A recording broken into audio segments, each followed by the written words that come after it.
আপনি যে কালকে আমার মুফতি বানাইলেন, তা আমি একটু আপনার স্বীকৃতি দিতেছি আর কি, যে আপনার কাছে এত আল্লাহ মর্তবা দিয়েছে যে আপনি বললে সূর্য দাঁড়ায় থাকে।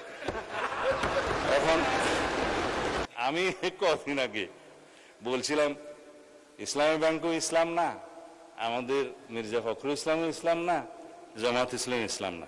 ফখরুল ভাই আমার উপরে একটু মাইন্ড করছে, যার জন্য আমি আজকে এটা নুরুল ইসলাম বলতেছি। নুরুল ইসলাম ইসলাম। তো কালকে আমাদের মাননীয় সংসদ সদস্য শাহজাহান চৌধুরী বললেন আজকাল ফতোয়া টতোয়া নেওয়ার জন্য হাটহাজারী, পটিয়া এবং লালবাগে যেতে হবে। কোথায় যেতে হবে? সংসদে। কার কাছে? স্বরাষ্ট্রমন্ত্রীর কাছে। কয় মুফতি টুফতি আর লাগবে না, আর একটা কি যেন বলেছেন, ডট ডট দিয়েও বলেছেন। আমি তো কখনো বলি নাই যে জামাতে ইসলামী ইসলামী দল না, আপনারা নিজেরা নিজেরা টেনে আছেন।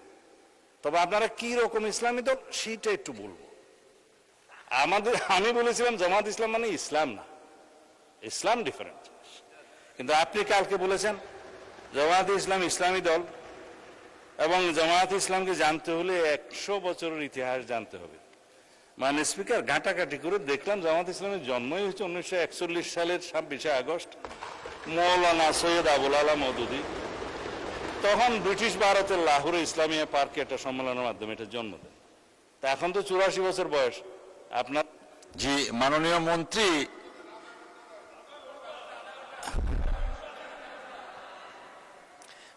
মন্ত্রী, আপনার নিজের কনস্টিটিউয়েন্সি এবং অন্যান্য বিষয় সবকিছু মিলিয়ে বলার জন্য 6 মিনিট দেওয়া হলো আপনাকে। 6 মিনিট। এই রাত্রে দেখি চিফ হুইপ সাহেব। চিফ হুইপ সাহেব দেন না, আপনি ওনাকে সময় বাড়িয়ে দেন। আপনার উনি যতক্ষণ বলেন ততক্ষণ মতো সময় বাড়িয়ে দেন। মানে স্পিকার এই দয়াটা আগে করলে আমি অর্থনীতি থেকে বাইরে হইতাম না। উনি দয়া করতে পারেন, কিন্তু আমরা তো পারি না। 6 মিনিটে শেষ করেন দয়া করে। আপনি রুলস অফ প্রসিডিউর পড়ে দেখেন। ইউ আর দি মিলর, অভিভাবক of the house, you can do many things.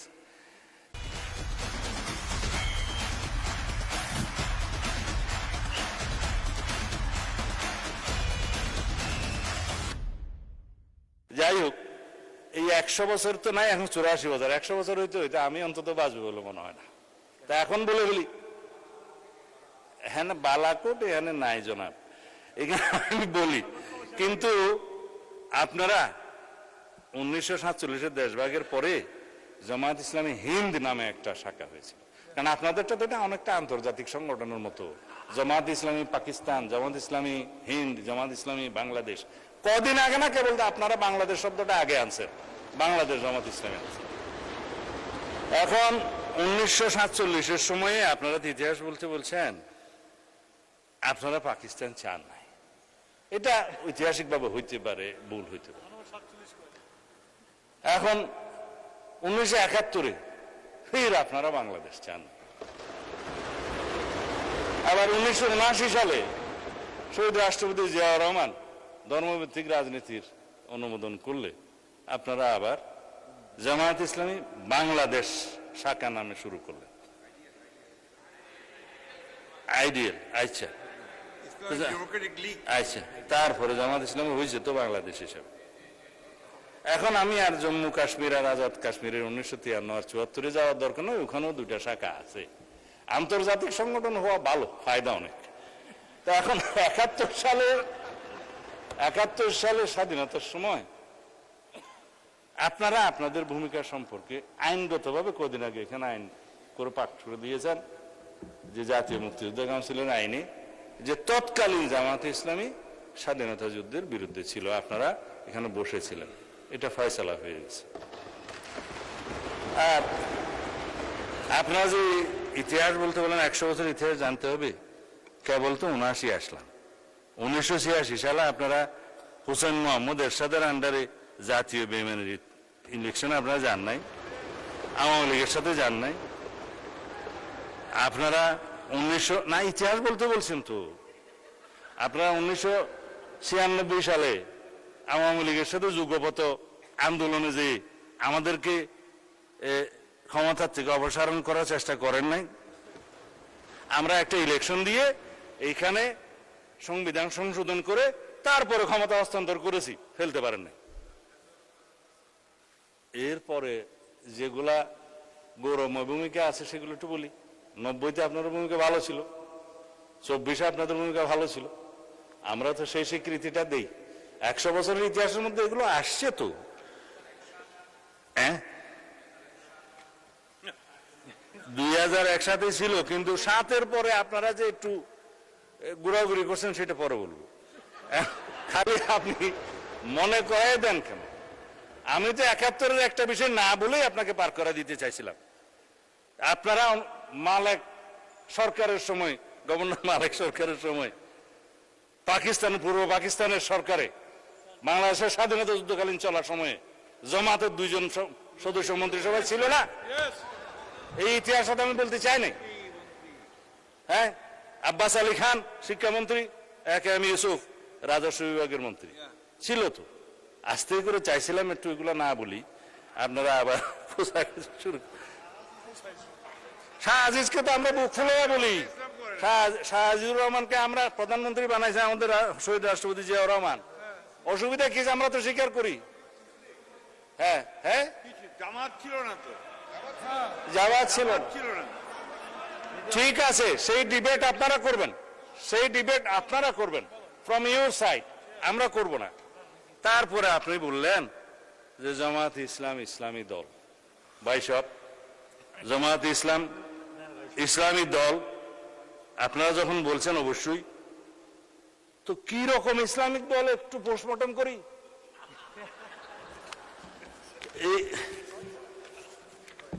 এইটা হচ্ছে আপনাদের নির্বাচনী ইশতেহার দলিল। এটার মধ্যে মনে হয় 93 পৃষ্ঠা আছে, খুব রঙিন রঙিন পেজ, দেখতে খুব সুন্দর। এখন আপনারা এই পূর্ণাঙ্গ বইয়ের কোথাও কি আপনারা বলেছেন যে আমরা শরিয়া ব্যবস্থা জারি করব, শরিয়া ভিত্তিক রাষ্ট্র ব্যবস্থা করব? করেন না। জবাব আপনারা দিন। আপনারা কি কোথাও বলেছেন ইসলামী রাষ্ট্র ব্যবস্থা, ইসলামী সমাজ ব্যবস্থা বা ইসলামী বিচার ব্যবস্থা বা ইসলামী অর্থনীতি প্রতিষ্ঠা করবে? পেজগুলো ভঙ্গ করে রেখেছি এখানে, ভাগ ভাগ করে আপনাদের আর্থিক অবস্থা। তারপরে আপনারা যেটুকু পড়ছেন, আমার মনে হয় আমারও ততটুকু পড়তে হয়েছে বাজ করতে করতে। আইন ও বিচার ব্যবস্থা, দফা নম্বর 9। তারপরে আপনার দফা নম্বর মাথা উঁচু করে দাঁড়ানোর অর্থনীতি। ইসলামিক ব্যাংকিং এর ব্যবস্থা তো এখানে কোথাও লেখেন নাই আপনারা এখানে। তারপরে কি দফা? শিক্ষা ব্যবস্থায়, শিক্ষা ব্যবস্থা আপনারা লিখেছেন মাদ্রাসা শিক্ষাকে আপনারা স্বকীয়তা বজায় রেখে কারিকুলাম আধুনিকায়ন করবেন, 1 নম্বর দফায়। কেন বাংলাদেশের মানুষ কি শুধুই মাদ্রাসায় পড়ে?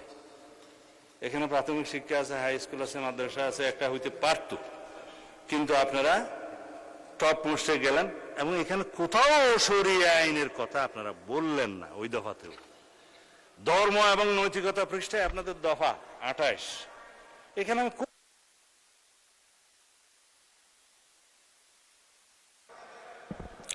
মাননীয় মন্ত্রী, আপনার স্পিচ অলওয়েজ ইন্টারেস্টিং, বাট আপনি 2 মিনিটের মধ্যে শেষ করবেন প্লিজ। 2 মিনিটস। যতক্ষণ চাই দিতে আমাদের থেকে কাটা যাবে না না না, সেটা হয় না মাননীয় মন্ত্রী। বলছেন তো এটা হ্যাঁ। কি বলতে চাচ্ছেন মাননীয় চিফ হুইপ? মাননীয় স্পিকার, আমি যে সময়টা বক্তৃতা দিতাম সেই সময়টা ওনাকে দেন। আপনার নাম তো লিস্টে নেই মাননীয় মন্ত্রী, চিফ হুইপ লিস্টে নেই। আপনি দেন, যেটুকু কাটা যাবে সেটা ওনার থেকে যাবে। মানে ইসলামের রাষ্ট্রে নাই। মাননীয় মন্ত্রী, ঠিক আছে, 5 মিনিটের মধ্যে শেষ করবেন প্লিজ। আপনিও মানে স্পিকার যা শুরু করছেন, ইসলামী রাষ্ট্র ব্যবস্থা নাই, ইসলামী শাসনতন্ত্রের কথা বলা নাই, ইসলামী সমাজের কথা বলা নাই। তারপরে যেটা আমি এখন বলতে চাই নাই সেরকম কথাটা বলি। এখানে একটা কাগজ আছে,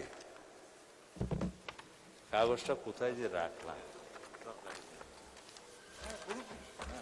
আকিমউদ্দিন, যেটা তাদের ইয়ের মধ্যে মনোগ্রামের মধ্যে ছিল, সেই আকিমউদ্দিন এখন আর নাই। এখন কাগজটা খুঁজে পাচ্ছি না, প্রিন্ট আসছে না। হ্যাঁ, এখন দেখেন আপনারা দিন প্রতিষ্ঠা করবেন, আপনাদের মনোলগ থেকে আকিমউদ্দিনটা সরাই দিচ্ছে বা ফাইনাল করেন নাই। বিদেশি ডিপ্লোমেটদের সাথে আপনারা যেমন সাক্ষাৎকার করেছেন আপনাদের আমির সাহেব, পিছনে সেই ছবিটা আছে। আমার কাছে সব কাগজ এখানে আছে, কাগজটা জাস্ট এখন উল্টাইলেই পাবো। সব নিয়ে আসছিলাম, কোথায় যে গেল। হ্যাঁ, তো সেই আকিমউদ্দিনটা এখন নাই। আপনাদের মনোগ্রাম থেকে দিন কায়েম করে যখন ফেলে দিলেন, আপনারা নিজেদেরকে ইসলামী দল কিভাবে কায়েম করবেন, দাবি করবেন? আর আপনারা এইখানে আমি কয়েকটা উদ্ধৃতি দিই। আপনারা ইলেকশনের আগে এই সাক্ষাৎকারগুলো দিয়েছেন। জামাতের আমির সাহেব বলেছেন ক্ষমতায় গেলে শরিয়া আইন বাস্তবায়ন করবেন না, 14 জানুয়ারি 2026। বলেছেন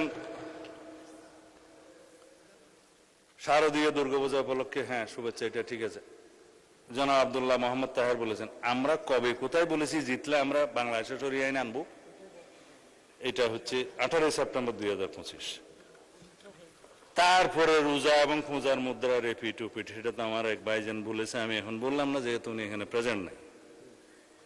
এখন আপনাদের যে সমস্ত বক্তারা এখানে বক্তৃতা দিয়েছে এগুলো বললে তো আপনারা কিছুক্ষণ, এগুলা আছে আমার কাছে, এগুলা কিছুক্ষণ পরে আপনারা ওয়ার্কআউট করতে চাইবেন। আমি আর বললাম না, কারণ ব্যারিস্টার শাহরিয়ার কবিরের বক্তব্য বলতে চায় না, তিনি উপস্থিত নাই।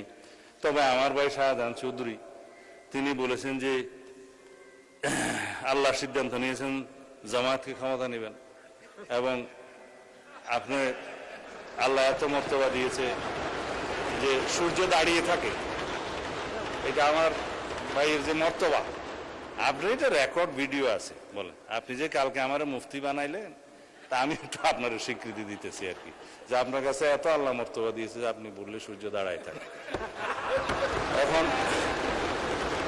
জামাত ইসলামীকে একটা ভোট দিলে আপনি 18 কোটি মানুষের নামাজ সওয়াব পাবেন। যেহেতু এখানে এমপি সাহেব আছে, আমি এটা বলতে পারি, ইতি জনাব আমির হামজা মাননীয় এমপি। এইভাবে বলতে বলতে বলতে বলতে কত বলতে পারবো তা জানি না। তবে আপনারা সর্বশেষ জেনে রাখুন, মওদুদ ইসলাম বনাম মদিনার ইসলাম নিয়ে একটা বই লেখা হয়েছে, এবং যেগুলো আকাবির যারা মুরব্বীরা, কবির থেকে আকাবির আসছে আর কি, প্লুরাল, মওদুদের রচনাবলী প্রসঙ্গে আকাবিরদের পর্যালোচনা। এত কিছু বলবো না, যেহেতু মাননীয় স্পিকার সময়ের দিক থেকে খুব কিপটামি করতেছে, সেই জন্য